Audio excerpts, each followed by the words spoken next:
Hi, everyone.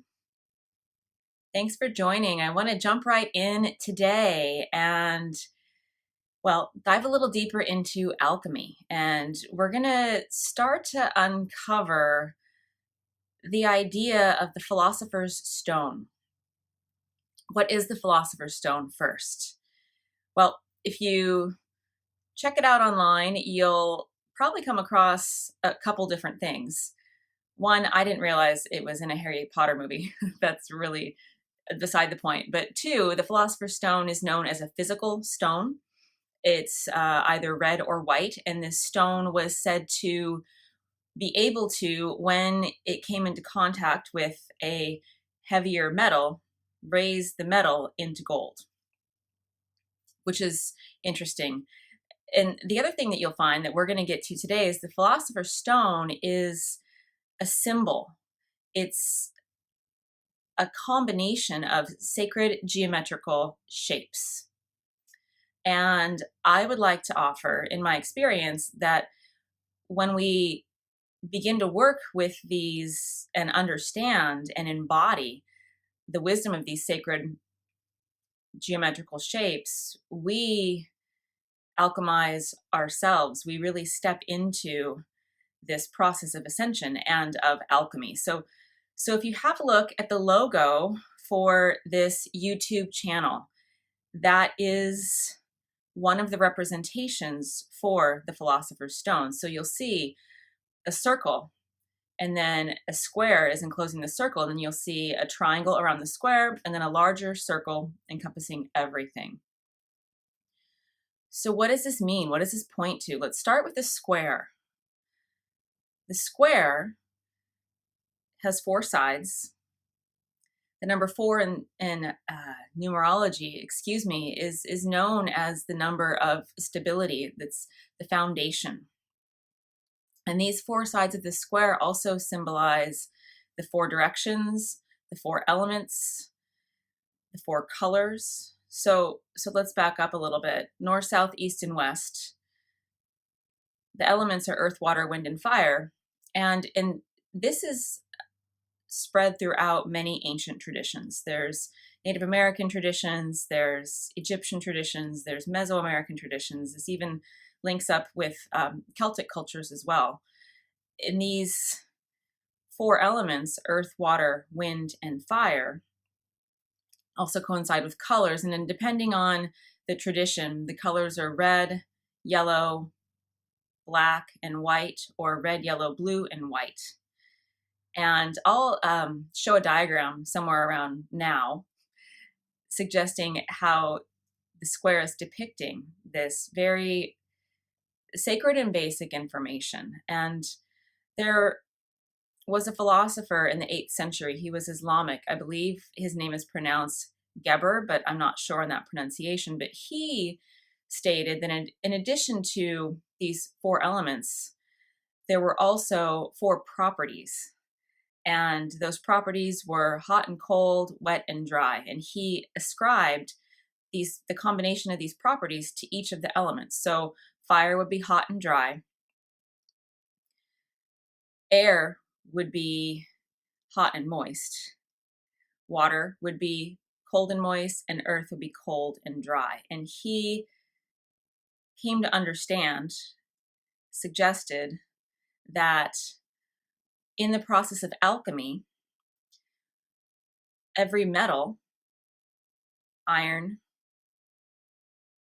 copper, bronze, and gold, could be manipulated by manipulating these four properties within it. And this also is interesting. So this is the idea of transmutation, that by shifting from hot to cold, one could raise the metal to a different form, to a different state. This is also reflected in the yuga cycles that I mentioned in an earlier broadcast.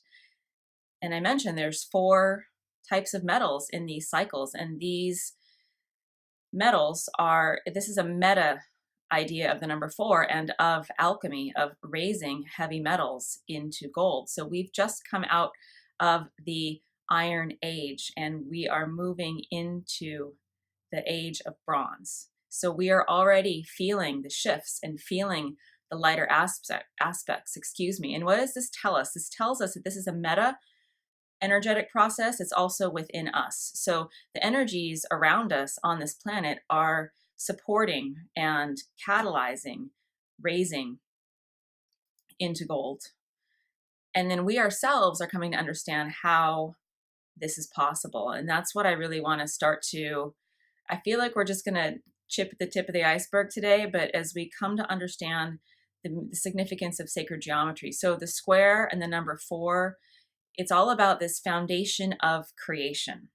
And it's pointing us to these very simple, and I love simple, I've mentioned before, simple is profound. When it almost feels too simple, that literally is the moment when the bottom starts to drop out and it really does expand. So by manipulating these 4 properties of the 4 elements, we have an inkling of how transmutation can work here in our 3D world.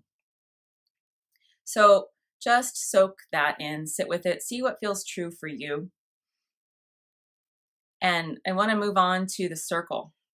So there's a circle within the circle in the symbol for alchemy, but the circle itself is this center point, this inception point. The symbol for the circle throughout many cultures in history was known, there's this pinpoint at the center of the circle. That's the starting point of the inception of anything. And then the circle expands out from that. So it points to the idea that anything is possible and that we can create anything. And this leads me to touch on this idea of our ability to collapse consciousness, our ability to create by choosing what we see and where to look. So in quantum physics and in spiritual traditions, there's this notion that everything is always possible, that nothing actually exists until we, as human beings, this is part of our function on this planet, collapse consciousness and choose to point our consciousness towards something in this physical reality. And when we choose to look at it, when we see it, we create it. That's what the circle points to, this seed of creation, this center point. And I'm going to mention a book in a little bit. James Godby, I believe his name is pronounced, calls it the still point. And this is in sync with many ancient metaphysical traditions, which is this form, not form, this anything's possible and anything can happen, but nothing's really present. And we as humans are able to create. And the circle tells us this. And the circle is also, I'm going to put a picture up now of the flower of life. The flower of life is encapsulated within the shape of a circle. The flower of life is known as the seed of life. And there's so much to share about the flower of life, but we're just going to kind of lightly touch on the flower of life today. So this gentleman that I mentioned named James Godby, he provided, for me, it was the first time I've seen it, a mathematical proof for the relationship of the circle within the circle. And it's interesting that this is perfectly in sync with the size of the moon, the earth, and the sun. So if you take the moon as the single circle and allow the flower of life can iterate itself out multiple times. I'll show a picture of that right around now. So you take the moon, the size of the moon is the first circle in this multiple iterations of the flower of life. So it starts and then it gets bigger and bigger and bigger. And by the time you get to the third iteration out, you have the size exactly of the earth. So the circle within the circle and the flower of life show us this uncanny and very significant relationship of ourselves to the moon. And I forget how many iterations out you go, but eventually you get the size of the sun. And all 3 of these bodies are so perfectly shaped. And one example to realize how significant this is, solar eclipses or lunar eclipses, total eclipses. If the moon was any bit bigger or smaller, that total eclipse perfect moment where you can just barely see the light coming out from the edges, that wouldn't be possible. It wouldn't eclipse exactly as it does. So the moon, our Earth, and our sun are perfectly, symmetrically in alignment. Take a second and just sit with that. As I mentioned, everything simple is profound. And the square within the circle, I want to back up a little bit. We're going to get onto the triangle, but this is also to consider what ancient civilizations knew.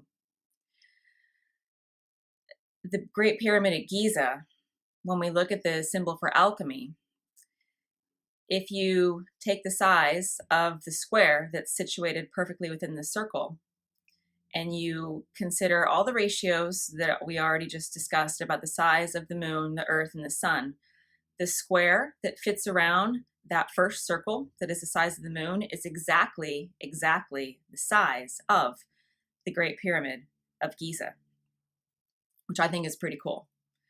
And then if you take the size of the earth and then add the size of the moon on top of it,